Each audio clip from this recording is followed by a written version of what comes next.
Good morning and welcome to today's webcast on one of several of the hot topics on the minds of many leaders today. This webcast is brought to you by CEO Coaching International. We coach 460 CEOs and companies around the world across all industries. So we believe we have a balanced view and perspective on this topic of how to engage employees in the era of coasting, especially with all the other things on your mind like inflation, supply chain issues, a looming recession.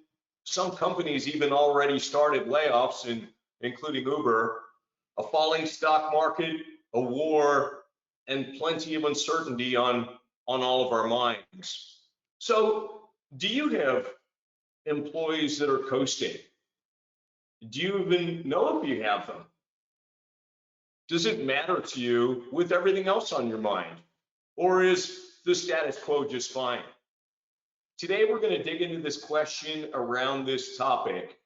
On a recent survey of about 11,000 US workers, they found that 39%, imagine that, 39% of employees were coasting.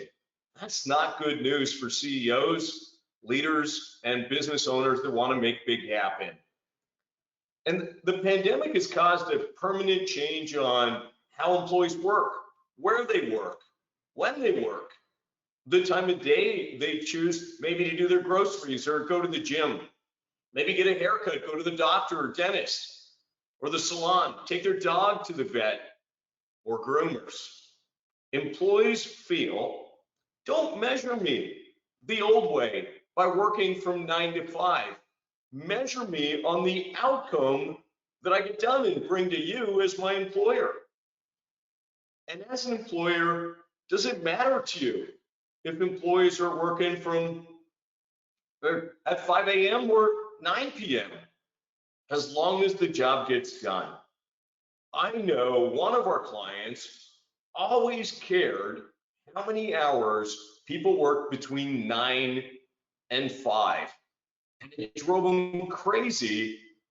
All he cared about was if they were working between 9 and 5, he knew they were working, versus focusing on the result.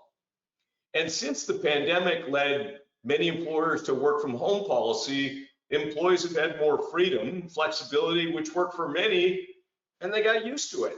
However, others have felt isolation, a lack of feeling connected to fellow employees, their manager, and the organization as a whole.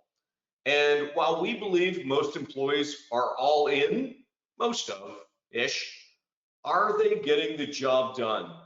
Are they really giving it their all? And as you need to make tough decisions for your business, how do you deal with this issue? A January 2022 study by US analytics firm Gallup shows half of employees say they're neither engaged or disengaged at work. What does that mean to you? Ultimately, employees that are coasting only do it for a limited time before they need to feel fulfilled and they apply for a job somewhere else. Remember the great resignation that we talked about several months ago and still continues today, albeit maybe less with fears of a recession. However, there are others that do what they need to do to keep their jobs and might continue coasting for a really long time. And this trend boils down to employees' need for feeling valued at work by you. When employees feel valued, they have higher job satisfaction, which is tightly linked to greater well-being and higher levels of effort and performance. And that's good for you and us as employers. And while the rise in coasting is a recent trend, probably driven primarily by the work from home flexibility that everybody got used to, the remedies are the timeless truths of employee engagement. According to author Dan Pink, the secret to high performance and satisfaction is the deep human need to direct our own lives, to learn and create new things and do better by ourselves and our world. So what should business leaders do if they want to determine whether they have a problem, how to enhance engagement, or said differently, how do we prevent disengagement? And what does this coasting program really cost? And again, at the moment, do we care, or do we have other issues that are more prevalent on our mind? I'd like now to bring our panel of expert coaches on board to explore this further with you and answer some of the questions that you have. So I'll have each of them do just a short introduction on themselves so you know who they are. I'd like to begin with Don Schiavone. Good morning. My name is Don Schiavone. I am the COO here at CEO Coaching International, and I apply the Make Big Happen system to our own business. And formerly, I was leading Grasshopper, the entrepreneur's phone system, to a successful 9-figure exit, and prior to joining here. And welcome everyone to our webcast. Great, thank you, Don. Jaime. Hi guys, my name is Jaime Zug, and I've been a hired gun my whole life. I work for companies like Procter & Gamble, SC Johnson, Kodak, Levi's, and Goodyear, besides a private equity gig, and managed companies all over the world, US, Europe, Africa, Middle East, everywhere. Thank you. Thanks, Jaime. I'm sure you'll have an interesting perspective. We got Don the entrepreneur, we got the hired gun at some of the biggest companies in the world. Megan, please introduce yourself. Good morning, everyone. My name is Megan Watkins, and I come to you from Dallas, Texas. I've been in the wine and spirits industry for the past 20 years. I co-founded and partnered with wholesalers in Texas, Florida, Minnesota, and Arizona.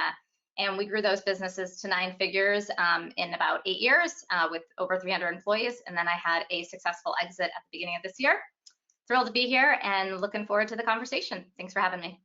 Great, thank you, Megan. And I've heard that this coasting issue, amongst all the other issues I've mentioned, have driven many of the CEOs and leaders to invest more in drinking, so probably elevated the business that you came from. Erno, please introduce yourself as well.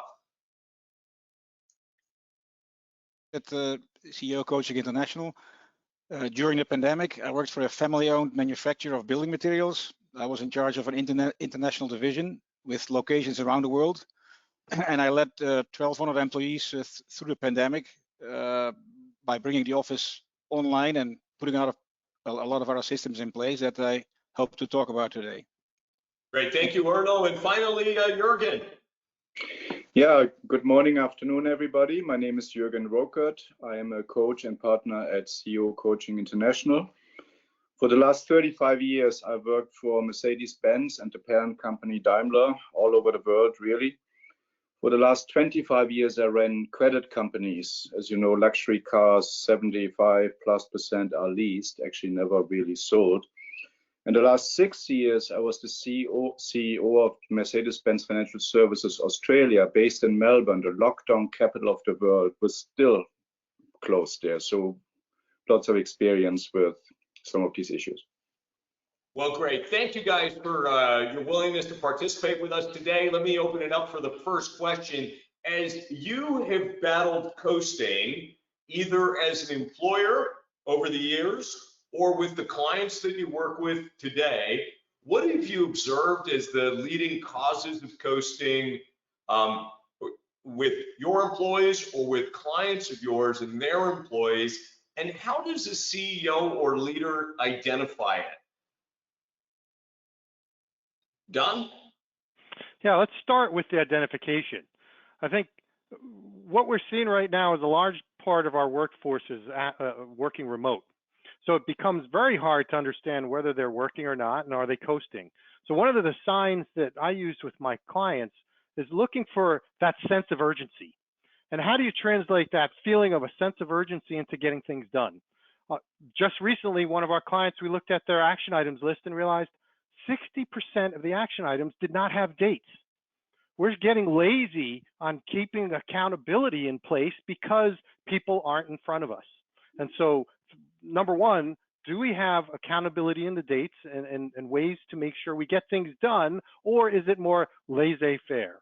That's easy way to look at, are we starting to see too much coasting going on? Are people just taking the work for granted and not having that sense of urgency? Don, let me do a follow-on to that, and maybe Jaime, you can pick it up, or we can go back to Don.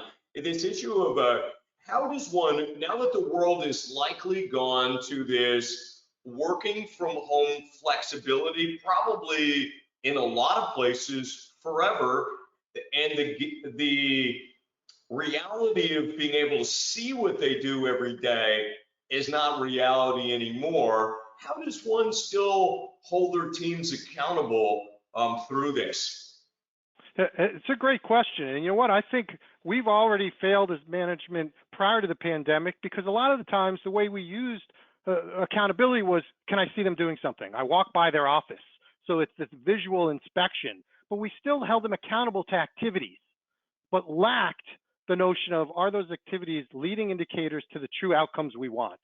So I go back to basics. The good managers, they create engagement with their team by giving that person autonomy to hit a goal. It's not just blind autonomy just to do whatever you want, the Wild West, but clarity on what is our goal, and we set that through quarterly rhythms, and then the autonomy to hit it, but then inspect what you expect by having connection points that make sense to ensure that those goals are being achieved. Yeah, great, Don. Thanks for going back to the activities. If the activities that we believe will drive the goal get done, then we measure the activities. And the activities can be measured in a variety of different ways. Erno, you had your hand up a moment ago. Yeah, in addition to what Don said, I also strongly believe in having people work in teams, because if you work in a team, you hold each other accountable. And not only do you hold each other accountable, you motivate each other. You work together on a project, and you would be a loser if you fail to participate. So I think teamwork and promoting teamwork is very important. Yeah, that's a great point. Thanks for that, Erno. Jaime. No, just got like, I love where you were going, Don, on the leading indicators, because at the end of the day, you measure what it matters the most. So for example, for Kodak, it mattered the most for us to have manufacturing people who could operate in the dark. When I was in the restaurant business, it was the four-wall churn that made the most sense. So defining what regrettable churn means for us, it was absolutely critical. And the moment we measured that and we saw that thing going down, and the same thing to your point, the response rate on a call center for us in the business of Kodak, for example, that's how we measure that in Europe.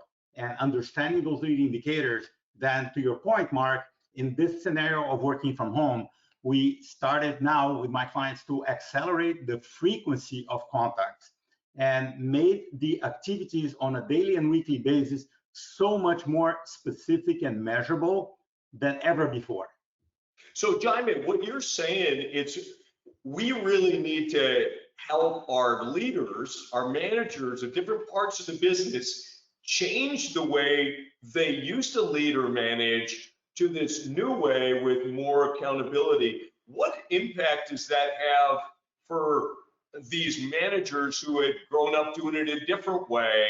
And how have you seen them adapt to this new way?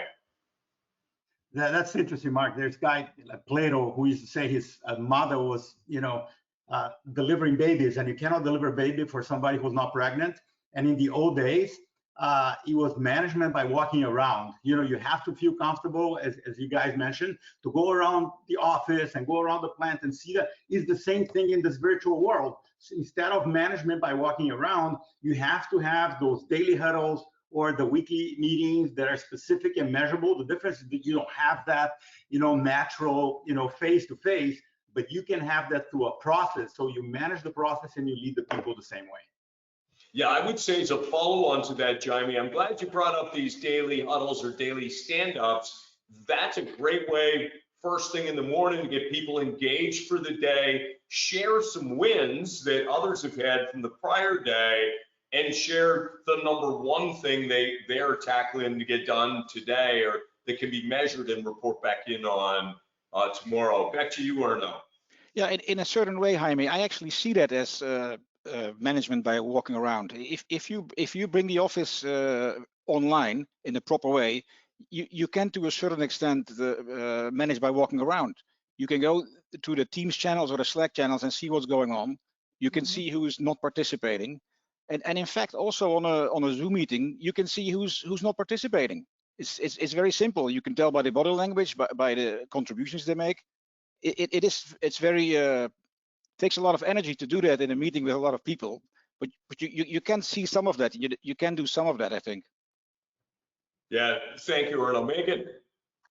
Just to go back to your question in terms of, identifying some of these things, I think some of the criteria really, seeing low energy in your teams, them not communicating as much, really just losing that passion that they once had. And I think you can have a chance to kind of identify these. It makes it a little bit easier. And keeping in mind, it's not binary. It's not that you have engaged or disengaged. Like, it is this spectrum that exists. And so it's acting quickly so that you can identify where they are within that spectrum and figuring out how to pivot as a leader to be able to get them re-engaged.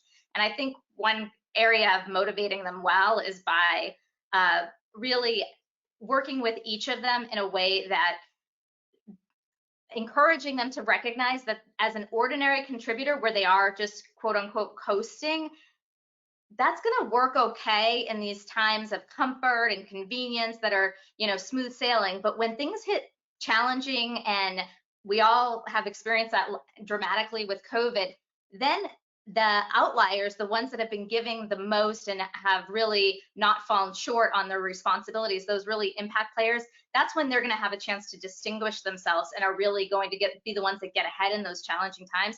So I think encouraging teams to see that and understand why just coasting it might get you by a little while, but it's certainly not going to get you by forever. It reminds me of the early on in the pandemic. My daughter came home from college. She was a senior, and she was doing class online. And but you walk by her screen, and she's got Instagram up, the chat box open, texting with all her friends. And that's akin to what's probably going. Now she's in the workforce. I hope she's got good behavior where she's working. But my gut call tells me that this behavior probably exists. People are on social media a lot and not as engaged. So how do we inspire them to engage and yet have some flexibility for them living their lives? Jürgen? Yeah, we had exactly that situation early in COVID in Australia. We didn't know at the time, but we were locked down for 2 years and we just had many excuse me, IT projects going on. So rather quickly, we changed the organization. We created smaller teams of 6 to 8 people with a manager who was really more a leader and an enabler than somebody who checked things. And we combined this with, especially in the systems creation teams, testing. So we had the stand-ups Monday morning, Tuesday morning. People assigned themselves different things that need to be achieved, reported back to each other and the manager, because they were enabling the next people in line who were also then on the calls. It created, before we knew coasting would be a topic, it created the engagement we wanted. They were still free in managing their time, but the checkpoints were where they had to produce and show the product. And then, of course, we celebrated that in monthly town halls and in the intranet, all those things. So engagement really needs people feeling the accountability, not just to the company and their bosses, but to each other, because they're dependent on each other. Yeah, thank you, Jürgen. Don?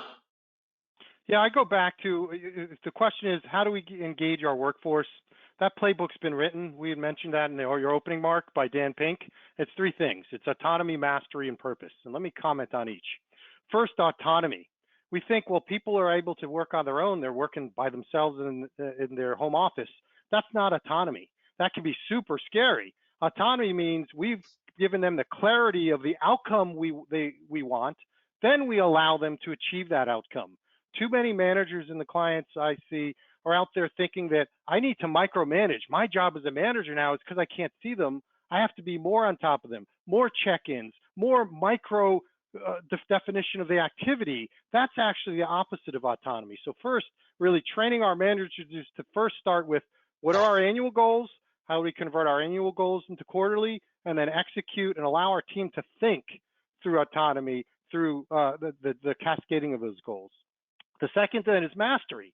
We need to provide the ability for people to see that growth plan. My colleagues mentioned that, where in the businesses they ran, having that ability to think of promotion, to go to that next step. Megan, great point around, those who show in the tough times that they can lead, they're going to be the ones that can be promoted. How do we show that with each job, there is a way to get better at it? Here is a budget to train. Rather than go look at Facebook, here's some time to engage in a TED Talk or in other ways to learn and master the art.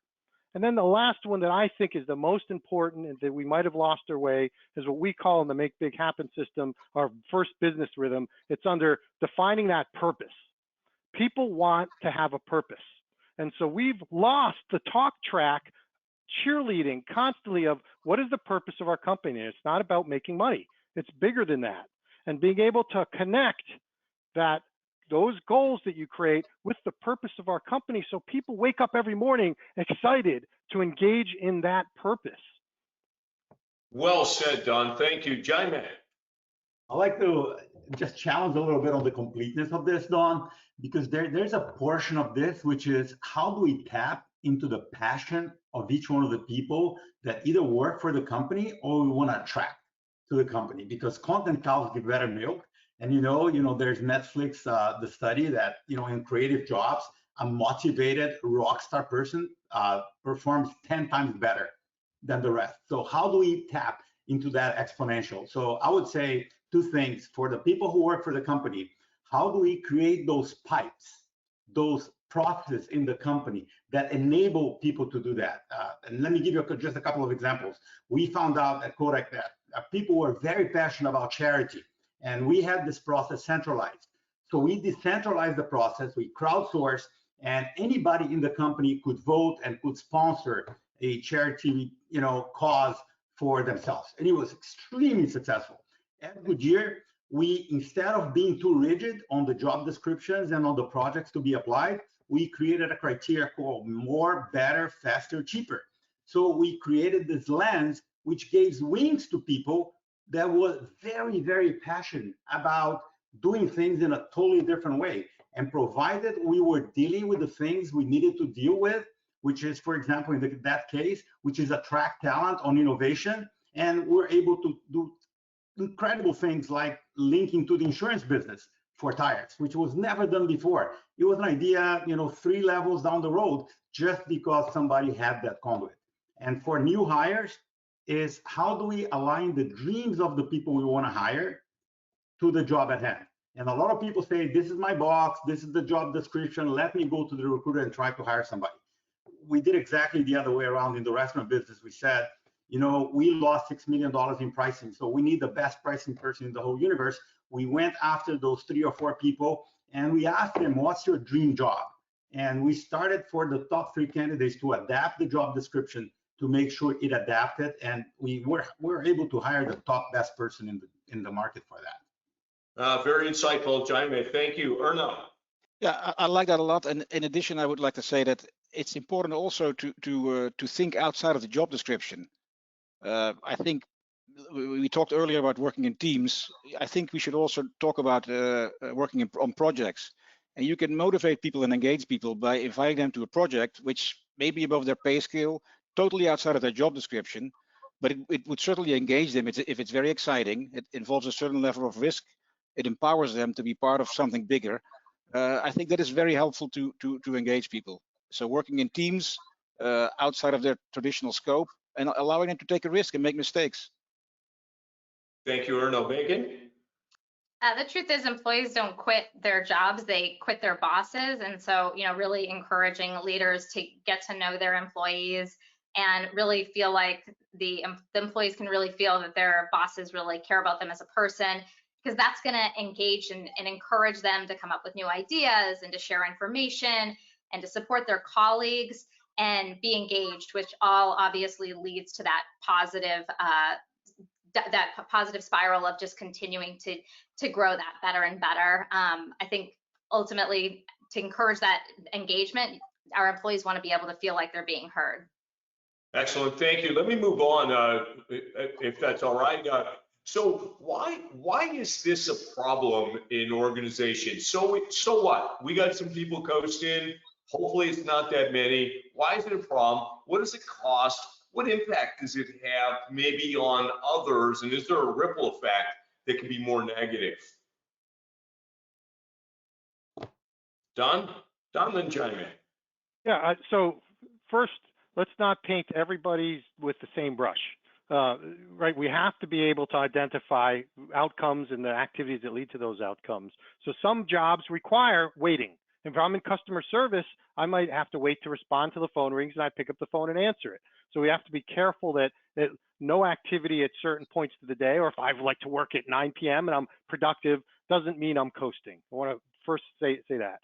Secondly, the impact of coasting, if you have any large percentage of people working outside of your core values, and I would hope that none of you have coasting as a core value. So if you're operating outside of your core values, that's going to degenerate your culture over time, no matter what that behavior is. So any poor behavior will degenerate that culture over time. So that's why we want to address it. The cost is we will lose that person. They eventually will vote with their feet and move on. We're losing efficiency. We may need 3 people that 2 people could do if they weren't coasting. There's a hard cost there as well. So absolutely critical to invest in ways to address this issue. Hey, Don, that when you were describing that, it reminds me of what Jim Collins says. The only way to deliver to the people achieving is not to burden them with the people that aren't achieving. It really brings everybody down. And A players want to hang out with A players. And this even goes to the fact that if you got somebody that's a 10 out of 10, they typically want to hire people that are better than them. If you got somebody that's a 9, well, 9 might hire an 8 or a 7, and a 7 might hire a 4. So it's really important to keep your expectations at the highest level. We at CEO Coaching have learned year after year is hire the absolute best people of where you want to go, and you'll ultimately be there. Jaime, you had a follow on a moment ago. Yeah, no, because Don touched on a few great subjects. I would just add number 1, opportunity cost. Because if you're dealing with the A players, it's not about their current performance, it's what they can do, and you're preventing them to do, or they're preventing themselves to do because they don't feel enough motivated to do that. And second, to your point, it's like employee referrals. It's not only the employee retention, it's the image of our company outside. If we don't protect that, if we don't protect our reputation, we're going to be seen as a company. Yeah, people like that, but it's the employer value proposition goes down significantly if we don't have people who are enough engaged. Well, and Jaime, think about this too, right? So imagine we got people cruising and they're just doing sort of a half-half job, and now it's impacting our number 1 customer that might be a meaningful part of our business, putting that meaningful customer at risk for us. We lose maybe our top customer, and then how is that impacting everybody else in the organization if we lose the customer that matters the most? Now we either got to backfill that customer, or now we're dealing with layoffs, right? Big impact. So it does affect everybody. It's as a consequence. Erna. Yeah, I'd like to add one more thing, which is the fact that the pandemic was one disruption. There will be more disruption over and over again, and coasters do not will not help you with disruption. You need people who are driven by the need to innovate, and by people who can drive change, and those are not coasters. That's why you can't afford to have coasters. Oh, we'll go to Jürgen, and then I'm going to change direction on the topic for a moment. Jürgen? Yeah, one experience, whenever we made a personnel change on a management level, the number 1 question I was asked, what took you so long? People know who's performing, who's not performing, and what areas, what teams. And even online from home, they're still on touch in social media. So if that evolves and you haven't heard from your people, it might not exist, or there's a much bigger culture problem. So One way to go about this, we're talking about teamwork and adult employees, just make it a topic in a meeting, in a town hall, in a meeting, in a breakout group, and ask exactly these questions here and let our teams, our people discuss those, and we'll find out who feels less comfortable than others. And it might just turn the ship. And you open the door of where I want to go, Jürgen. So now we believe we got coasting going on in our organization. We feel it, we smell it, we've heard about it from our customers, we've heard about it from other employees. So now what do? You mentioned one way is, Jürgen, confront it at a town hall meeting, whether the town hall meeting's in person or virtually, just own it. Own your own reality and confront the issue. How else do we deal with this, assuming that we know it and can smell it in the organization? Don? Yeah, I think you want to lead by example and set up some behaviors that we might have gotten sloppy about, especially because of the pandemic. So, for example, coasting starts with the seeds of disengagement. And so what's the opposite of that? Being fully engaged. How many of you have held a Zoom meeting where you can tell for sure 2 or 3 people off checking email aren't even participating? Do we tolerate that behavior? Is that okay? That becomes a slippery slope to say, well, I'm not engaged. And maybe you should look at yourself and say, is this worth a meeting? Are we driving to real results, and is it worth the people's time? So modeling behavior yourself as a leader, don't be disengaged. Show that engagement matters. Call out people and say, we're here to be fully engaged, and let that cascade throughout the organization. Because that's, it starts with you as the leader and how you model the behavior you want from people.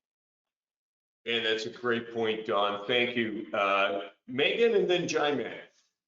I think to Don's point, you want to obviously call out the expectations that behavior can't be tolerated. And then on the flip side, as far as positive reinforcement, really encouraging recognition and of accomplishments that maybe have gone unrecognized in the past, and really applauding people for a job well done, because that stimulates people to want to continue to get that recognition that causes that energy continues to build within the team.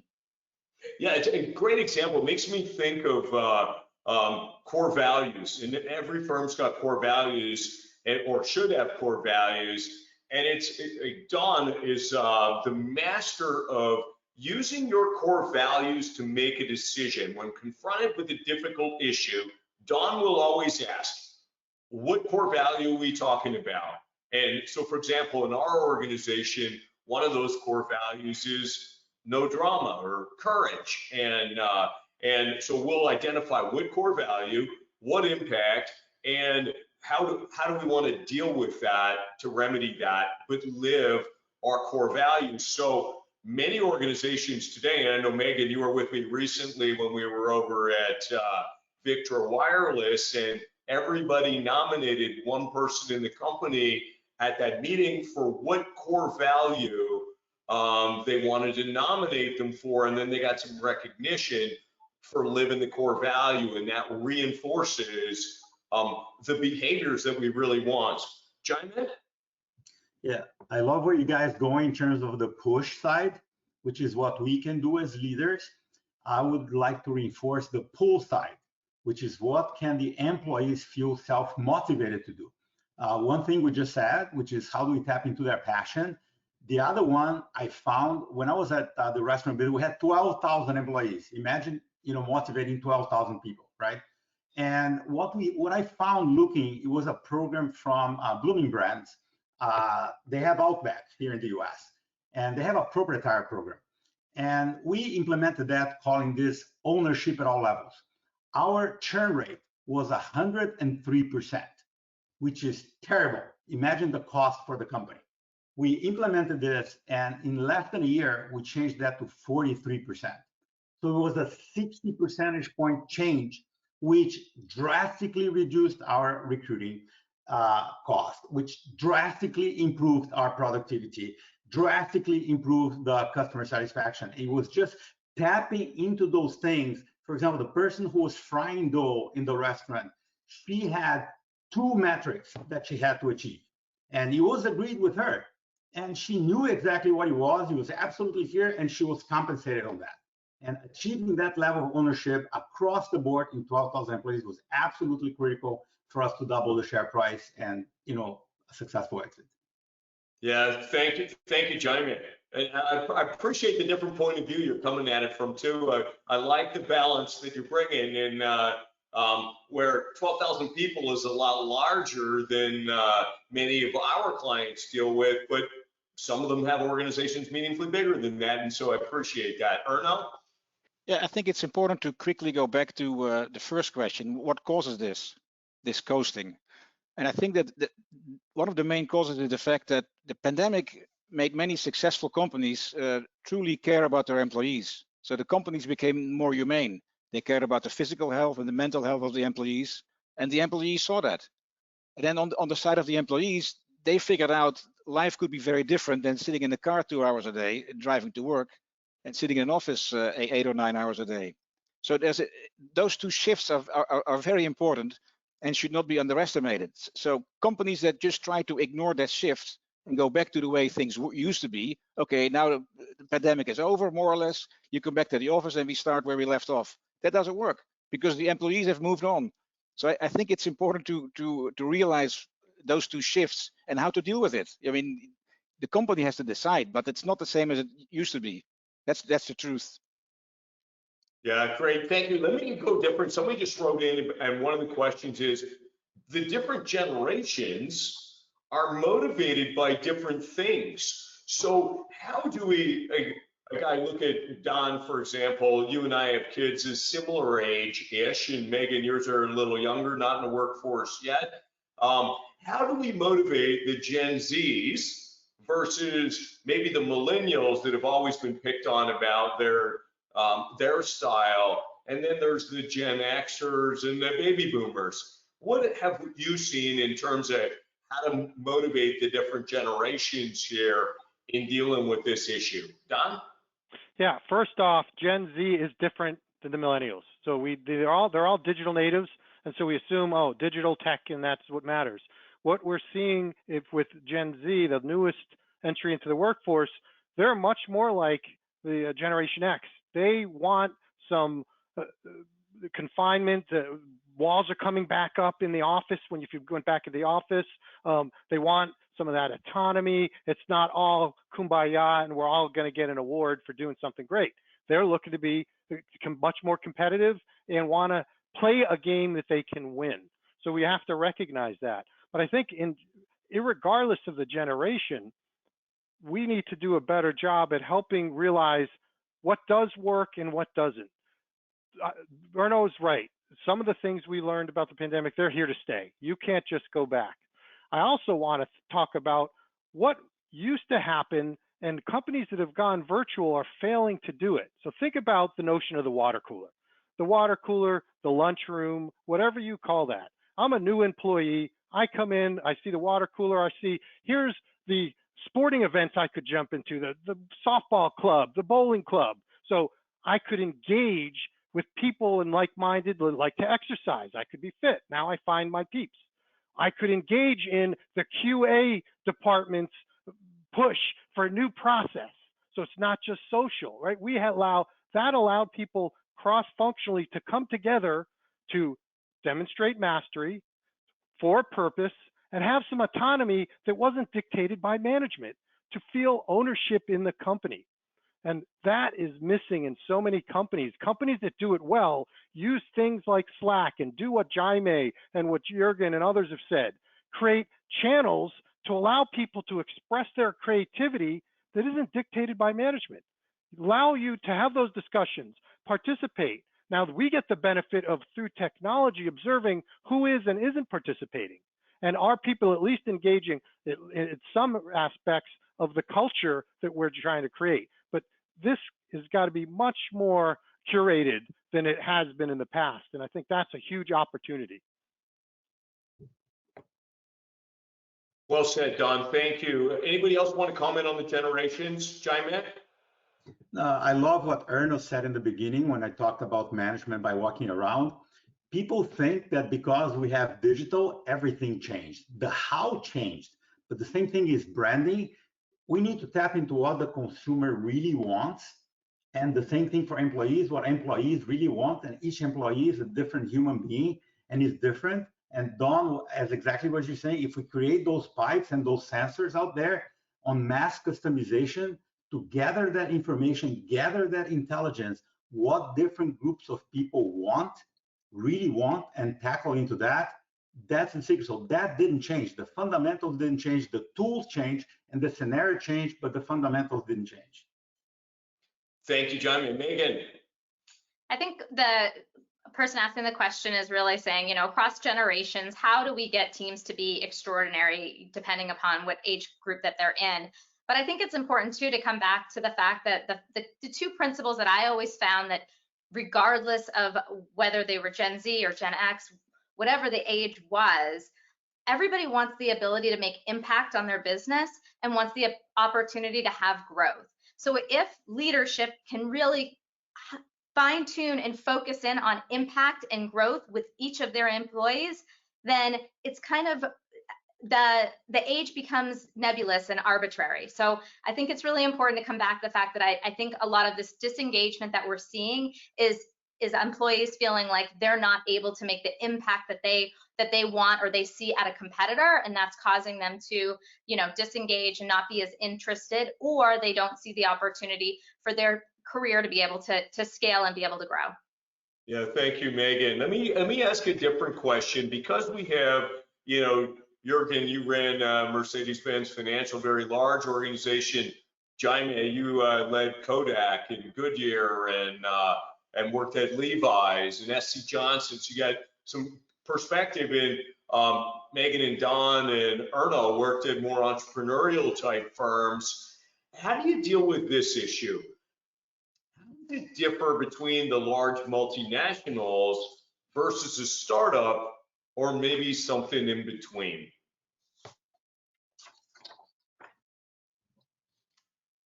A trick question. Okay, Jaime. It is and it is, and Mark. The difference to me is when I worked in those large companies, there were so many more constituents and processes and limitations. And now that I've been working more with the entrepreneurs and either investing, coaching, primarily coaching, it's impressive what we can do. We're empowered in a different environment because we have so much more freedom, so much more liberty. And the principle still is the same. I think all of us talked about it. We are the role models as CEOs. We whisper through a megaphone. Anything we do, we are what people see, is how we behave, and it doesn't change, right? And the fact that we have that freedom, that liberty, is so much more liberating. So all those tools that I applied in the big companies, they are exponentially more effective in the smaller companies. I like the way you said that. And you said with such passion, it sounded more fun having the smaller company. And I know when Don sold his business and went over and worked at Citrix for 365 days, not 366, we talked all the time. He hated it over there for that very reason, the lack of flexibility to actually just do. Megan. I was just going to say, when working with smaller companies, entrepreneurial-minded companies, you really want to highlight the passion of being part of a rocket ship that's going to have that hockey stick of growth, because that's exciting and people really buy into that, and that's going to really encourage their engagement and their faith that this is something that they want to participate in long term and continue to, they want to buy. You want to encourage them to kind of buy into what the future and the vision of the company.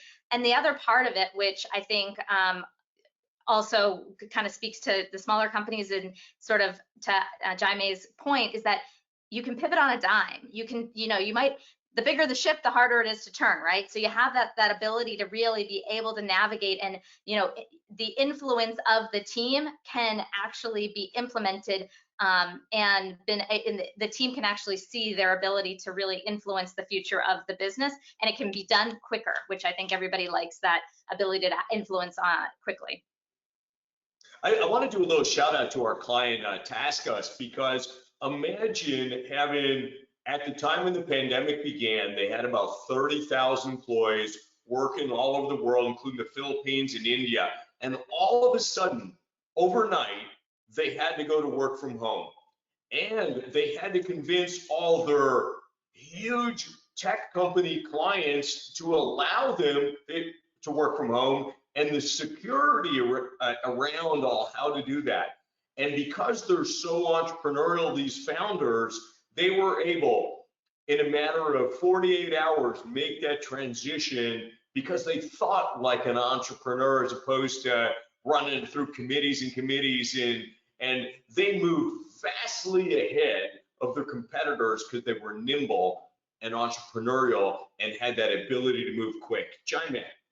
No, Megan, I think you're being too underselling yourself, because people look at you like what you've done. And like so many other of our clients and CEOs, entrepreneurs, you are a gigantic role model. So the potential for admiration you have just by what you've done, what you created as founders and entrepreneurs is gigantic. Something that in a big company, not necessarily you get that. So how to exploit that? Because people have this natural tendency to look at you and say, wow, and look what you've done, Megan. It's incredible. And how many people you inspired. So some of our clients were talking about how can you write a book, and how can you inspire even more people? And it's fantastic. Thank you, Jaime, and well said. Don? Yeah, I'd like to build off of that because, when I see the difference from a small company that starts to grow and it gets large, it's the connection to the why. If I take the example, Mark, I've coached TaskUs. I know that the founders, not only were they entrepreneurial, but even at a tens of thousands person company, there always connection to the why. Why our clients are most important. They generate our revenue, keeping that connection. In a startup, it's easy. There's 5 or 6 people and we're testing the messaging, trying to get to MVP and product market fit. The why is all you're talking about. As you start to grow, people start to get more insulated from the why, and that why is what drives purpose. So the more that we as leaders can connect our annual plan to the quarterly plan, to the goals we're working on today that says there's a why behind it. It's not activity for activity's sake. Yeah, thank you, Don. So let's do this. If you could give one piece of advice to CEOs, entrepreneurs, business owners, or leaders of large companies or small in dealing with this coasting issue, what piece of advice would you give them if you could only give them one? We'll start with you, Erno. Yeah, I want to start so that nobody else takes my point. I think for me, the most important thing is to listen to your employees. Figure out what they really want. That's not easy, but that's the most important thing. Okay, great. Thank you. Jürgen? Yeah, let me add on to this. Make sure and ask your leaders to ask their leaders to make sure the connection gets down to the operating level, the working people, right? Whatever that industry might be. Make sure that there is no breakdown along that chain. So your leaders, the leaders of your leaders must know, must be connected, must be engaging, and must consider it as a real topic. Great. Thank you, Jürgen. Don? Yeah, I'd like to just point out that it's not our job to fix people. The people that got you here might not get you there. So while you identify some coasters, that just might be in their DNA as well. And so for me, it starts with hire. Hire to your core values, promote to your core values, and understand that once you identify the coasters, the right decision might be to show them the door. Yeah, and I speak all over the world, and usually as I'm talking about people, I ask everybody how many people they have fired too soon. And the answer is always 0. Every city, every country I've been in, I get the same answer. So when in doubt, there is no doubt. Jaime, you want closing us out here with your comments before we have Megan wrap us up? Yeah, I know it's unfair because that's the comment on me, but I would just say, keep it simple, stupid. right? We all the time try to do too much. It's one process, one conduit, something simple that we can, make like 10% of the effort and get 80% of the result. Keep it simple, eliminate the no-brainers and move on. So what is the one thing that we can do to meaningfully improve this coasting issue? Terrific. Okay. Megan? Don's took mine, but I would add to that, few things are as costly and disruptive as managers who kill the morale. And so demotivated employees are going to underperform and walk out the door at the very first opportunity. So, it starts at the top of leadership to kind of keep that engagement going. So if they don't have it, we can't expect our employees to have it. So just good reminder on that. Well, I'd like to say as we get ready to close here, that there are three kinds of people. And as you deal with this coasting issue, those that make big happen, those that just let things happen, and don't be caught in the last bucket asking what happened. Megan, Don, Jaime, Jurgen, and Erno, thank you very much for your contributions today. For those that have joined us around the world, thank you for listening in. Hopefully this provided some value to you, and wishing you all the best to go out there and make big happen in your worlds. Thank you.